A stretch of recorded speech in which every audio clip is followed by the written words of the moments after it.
भारत, हमारा महान भारत। दोस्तों, आज हम बात करने वाले हैं हमारे प्यारे देश भारत की। हमारा भारत जो एक बहुत ही प्राचीन और विविध संस्कृतियों का देश है, जिसकी सीमाएं कश्मीर से कन्याकुमारी तक है, जिसने दुनिया को जीरो देकर गिनती सिखाई। आखिर मसालों का स्वाद भी तो दुनिया को हमने ही बताया। लेकिन भारत सिर्फ भारतवासियों के लिए ही नहीं, बल्कि दुनिया के लिए भी एक महान देश है। जानेंगे भारत की कुछ ऐसी उपलब्धियां जिसने दुनिया भर में मानव जाति को एक नई दिशा दिखाई। ऐसी बातें जिसकी वजह से दुनिया ने भी भारत की महानता को स्वीकारा। ऐसे आविष्कार जिसके बिना दुनिया न जाने आज कैसी होती। नंबर 1, आप में से कई लोग ये जानते होंगे कि भारत को सोने की चिड़िया कहा जाता था, मगर ये बहुत कम लोग जानते हैं कि भारत में ही सबसे पहले हीरे पाए गए थे। 400 ईसा पूर्व से लेकर 19वीं शताब्दी तक भारत ही दुनिया में हीरे का अकेला और एकमात्र निर्यातक था। भारत दुनिया में हीरो का एक ही स्रोत था। भारत की वजह से ही दुनिया ने हीरे के बारे में जाना था। भारत में ही दुनिया की पहली हीरे की खदान पाई गई थी। साथियों, हमारा महान भारत, हमारे देश की मिट्टी वो मिट्टी है जहाँ कोहिनूर पैदा होते हैं। नंबर 2, तराजू, जो प्राचीन समय से लेकर आज तक मानवों की जरूरत का एक अहम सामान रहा है। ये व्यापक रूप से व्यापार, औद्योगिक सामान और मानवों का वजन करने के लिए भी उपयोग में लाया जाता है और भविष्य में भी इसकी जरूरत हमें पड़ती रहेगी। भाई, मिला जुला के बात यह है कि तराजू के बिना काम चलाना बड़ा मुश्किल है। सिर्फ भारत ही नहीं बल्कि पूरी दुनिया के लिए एक जरूरी चीज है। और आपको जानकर ये खुशी होगी कि इसका आविष्कार भारत द्वारा ही किया गया था। 2400 से 1800 ईसा पूर्व में इंडस घाटी में इसका उल्लेख भी मिलता है। तराजू का प्रथम रूप भारतीय मूल के वैज्ञानिक और गणितज्ञ आर्यभट्ट और शुल्ब ने बनाया था।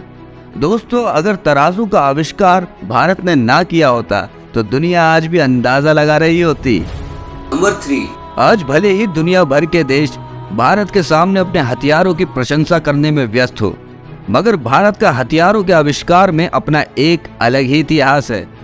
भारत का एक ऐसा हथियार जिसने ब्रिटिश सेना के होश उड़ा दिए थे, रॉकेट, जो सुनने में बहुत आधुनिक समय की तकनीक मालूम पड़ती है, मगर इसका आविष्कार भारत में लगभग 300 साल पहले ही हो चुका था।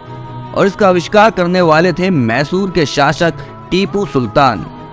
उस वक्त उन रॉकेटों को मैसूरियन रॉकेट कहा जाता था। इन रॉकेटों ने ब्रिटिश सेना के छक्के छुड़ा दिए थे। ब्रिटिश सेना को समझ ही नहीं आ रहा था कि आखिर ये कौन सा हथियार है।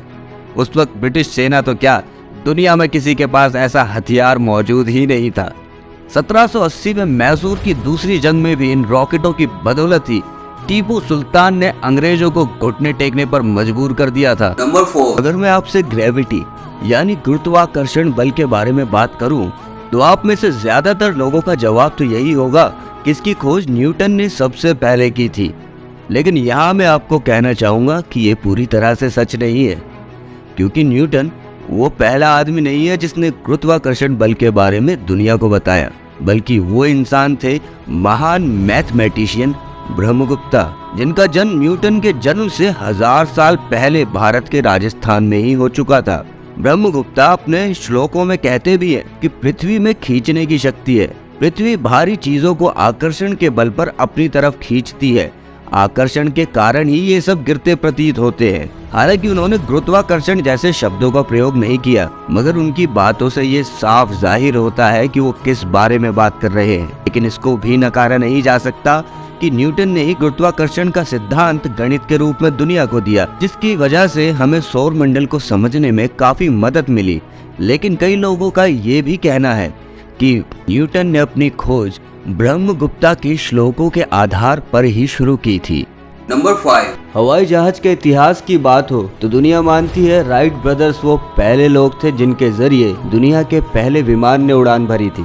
एक नाम ऐसा भी है जिसे इतिहास में कहीं छुपा दिया गया है। वो नाम एक भारतीय का, जिसका विमान राइट ब्रदर्स के विमान से 8 साल पहले ही उड़ान भर चुका था। वो वैज्ञानिक थे शिवकर बापूजी तलपड़े। दुनिया में सबसे पहले उड़ने की तकनीक का प्रदर्शन शिवकर बापूजी तलपड़े ने किया था, जहाँ राइट ब्रदर्स के विमान ने सन 1903 में में पहली उड़ान भरी थी, वहीं शिवकर बापूजी तल पड़े ये कारनामा हिंदुस्तान की जमीन पर 1895 में ही कर चुके थे। साथ ही शिवकर बापूजी ने इस विमान को जमीन पर रहकर ही रिमोट कंट्रोल से उड़ाया था। इसे दुनिया की पहली ड्रोन तकनीक भी माना जाता है। शिवकर बापूजी को विमान बनाने की प्रेरणा महर्षि भारद्वाज के विमान शास्त्र से मिली थी, जो कि सदियों पुराना शास्त्र है। साथियों, कितना कुछ छिपा है हमारी संस्कृति में, हमारे वेदों में, जिसके कारनामे अभी आगे दुनिया और देखेगी। दोस्तों, आपको अगर ये वीडियो अच्छी लगी हो तो लाइक और सब्सक्राइब जरूर करें।